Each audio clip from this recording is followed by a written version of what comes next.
सुप्रभात प्यारे बच्चों। आज हम लोग इस लेक्चर में चित्र वर्णन सीखने वाले हैं।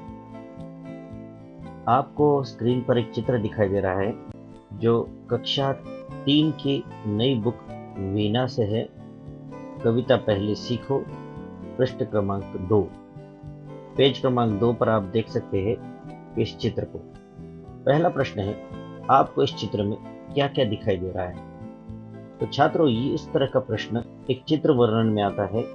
इसका मतलब है आपको एक चित्र दिया जाएगा और इसका आपको अपने शब्दों में वर्णन करना है। तो जो आपको दिखाई दे रहा है वो आपको लिखना है। जैसे आप कह सकते हैं एक पहाड़ है, पहाड़ के पीछे से सूरज उगता हुआ ऊपर की ओर आ रहा है।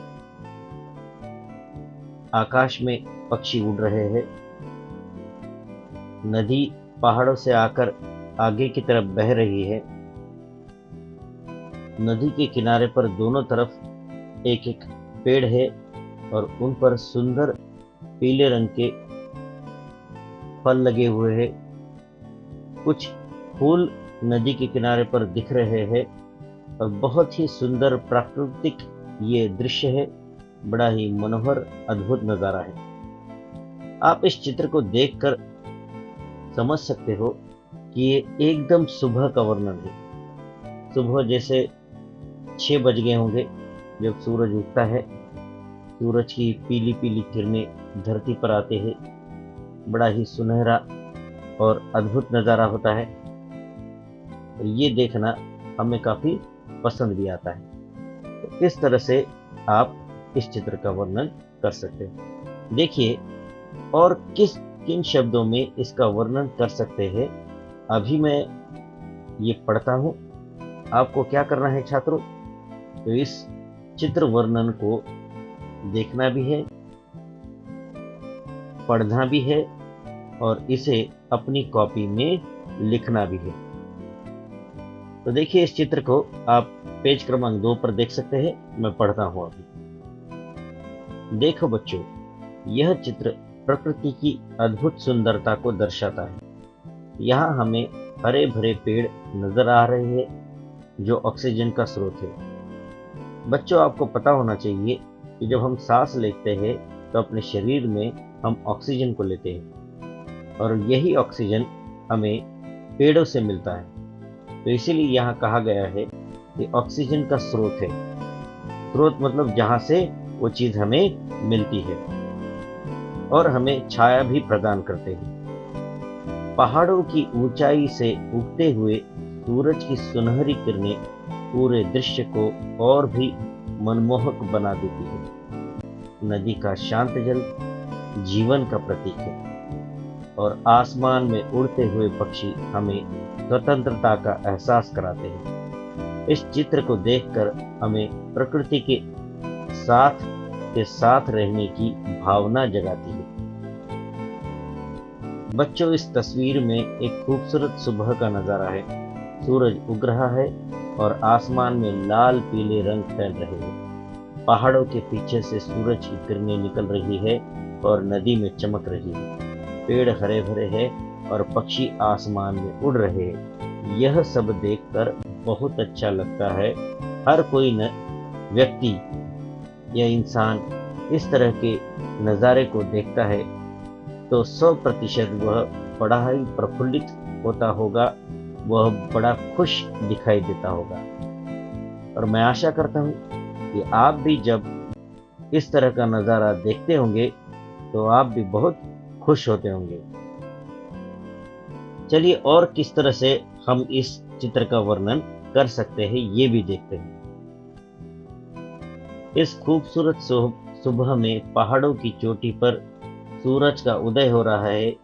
नदी का पानी चमक रहा है जैसे हीरे बिखरे हो धरती पर। पक्षी गाते हैं मीठे गीत, उड़ते हैं आसमान में ऊंचे। हवा में फूलों की खुशबू है जैसे बगिया हो कोई सपनों की। यहाँ पर देखिए इस तरह का वर्णन हम कर सकते हैं। जब पक्षी गाते हैं तो उसकी तुलना किसी सिंगर से की है। मीठे गीत कहा गया है। आपने बच्चों कोयल की आवाज़ सुनी होगी। कोयल बहुत ही मीठा गाना गाती है। कोयल की आवाज़ सुनने में कानों को बहुत अच्छी लगती है। इसी तरह से पक्षी गाते हैं मीठे गीत, उड़ते हैं आसमान में ऊंचे। कोई हवाई जहाज जब आसमान में उड़ता है, उसी तरह से आसमान में पक्षी भी ऊंचे उड़ते हैं। हवा में फूलों की खुशबू है, जैसे बगिया हो कोई सपनों की। अगर आप किसी गार्डन में घूमने के लिए जाते हैं, किसी बगिया में जाते हैं, वहाँ गुलाब के सुंदर सुंदर फूल लगे हो, तो आप देख सकते हो कि बड़ी महकती खुशबू उन गुलाब के फूलों से हमें मिलती है, जैसे बगिया हो कोई सपनों की। मतलब कहा गया है कि सपनों में जब हम गार्डन में घूमने के लिए जाते हैं, तो कई बार एक अद्भुत नज़ारा हमें दिखाई देता है। हिमाचल में बच्चों एक फूलों की घाटी है, जहाँ पर सुंदर सुंदर फूल लगे हुए हैं। बड़े ही सुंदर फूल और बड़े ही खुशबूदार फूल हैं। तो वहाँ से जब हवा आती है, तो वो खुशबू भी अपने साथ लेकर आती है। पेड़ों की हरी पत्तियां हिलती है, जैसे नाच रही हो खुशी में। यहाँ पर कवि कहते हैं कि जैसे कि पेड़ हिलते हैं, पत्तियां हिल रही है, तो मानो ऐसा लगता है कि कोई नृत्य कर रहा है, खुशी से कोई झूम रहा है।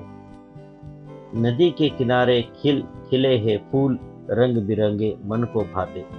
जो फूल जब हम देखते हैं नदी के किनारे पर है, तो उसे देखने के बाद मन बड़ा ही प्रसन्न होता है। यहाँ पर देखिए छात्रों, ये जो फूल आपको दिखाई दे रहे हैं नदी के किनारे पर, उसे देखकर मन बड़ा हर्षित होता है। मन को काफी सारी चीजें अच्छी लगने लगती है। सूरज की किरणें फैली है चारों ओर, जगमगाती इस धरती को। छोटे छोटे पत्थर नदी में चमकते हैं, जैसे चांदी के टुकड़े हो। आप जब नदी के किनारे पर कभी घूमने गए हो, तो आपको अगर नदी का छोटा सा हिस्सा तल दिखाई दे रहा हो, तो आप देख सकते हो जैसे जैसे पानी बहता है, वैसे वैसे पत्थरों के ऊपर जाते से ही हमें लगता है कि पत्थर चमकने लगे हो। तो यहाँ उन पत्थरों की उपमा किससे की है, तुलना की हुई है कि चांदी से इनकी तुलना की हुई है। चांदी के समान सफेद ये पत्थर दिखते हैं और चमकते हैं। पहाड़ों की गोद में बसा यह गांव, जैसे कहानी हो किसी परी की। अब यहाँ ये जो चित्र आपको दिखाई दे रहा है, तो कवि कहते हैं कि ये चित्र बिल्कुल जैसे परियों का गांव होता है, जैसे कहानियों में हम किसी गांव का वर्णन सुनते हैं या देखते हैं, उसी तरह से ये चित्र हमें दिखाई देता है। यह दृश्य है बड़ा ही प्यारा, जैसे प्रकृति ने ओढ़ी हो चुनरी। जैसे ये दृश्य दिख रहा है, बहुत ही सुंदर है, और कहा गया है कि जैसे प्रकृति ने किसी प्रकार की चुनरी ओढ़ ली हो। तो आपको इसे याद भी करना है बच्चों, और इसे लिखना भी है अपनी कॉपी में। यहाँ उन प्रश्नों के उत्तर है जो चित्र के आधार पर पूछे गए हैं। इनमें से कौन कौन सी वस्तुएं आप प्रतिदिन देखते हैं? इसका उत्तर है, हम प्रतिदिन सूरज, पेड़, नदी और पक्षियों को देखते हैं। सूरज हमें रोशनी देता है, पेड़ हमें छाया और फल देते हैं, नदी हमें पानी देती है, और पक्षी हमें अपनी मधुर आवाज से खुश करते हैं। दूसरा प्रश्न, उगते हुए सूरज को देखकर आपके मन में कौन से भाव आते हैं? उगते हुए सूरज को देखकर मन में नई उम्मीद और ऊर्जा का भाव आता है। यह हमें याद दिलाता है कि हर दिन हमें नई शुरुआत का मौका देता है। रंग बिरंगे फूल देखकर मन खुश हो जाता है और उनकी खूबसूरती से आंखें चमक उठती है। फूल हमें प्रकृति की विविधता और सुंदरता का एहसास कराते हैं। तो छात्रों, इस तरह से आपको ये सीखना है और इसे बार बार दोहराना भी है। मैं आशा करता हूँ कि आज का ये पाठ आपको समझ में आया होगा।